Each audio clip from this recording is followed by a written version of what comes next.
Welcome to our channel. Today we how to authorize Gmail to sync project tasks with Trello. Quick tutorial step by step clearly. Open your web browser and go to the Trello website. Log into your Trello account using your credentials. Once logged in, locate and select the board you want to sync with Gmail. Find the Show menu button on the right side of the screen and click it. In the menu that appears, select Power UPS. Scroll through the list or use the search bar to find the Gmail power-up. Click on that Add button next to the Gmail power-up to enable it. A pop-up window will appear, prompting you to authorize the connection. Click Authorize to proceed with the integration. You will be redirected to a Google sign-in page. Enter the Gmail account you wish to connect with Trello. Provide your password and click Next. Follow any additional prompts to allow Trello access to your Gmail. Once authenticated, you will be redirected back to Trello.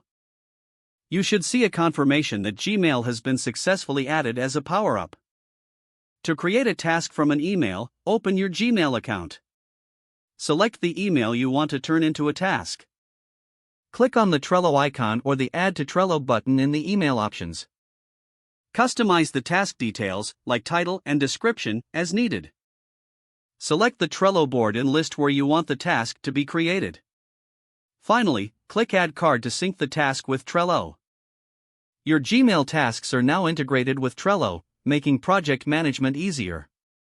If the page does not load, refresh the browser or try again in a private or incognito window. Make sure you are using the correct email address, then retype it carefully to avoid small typos.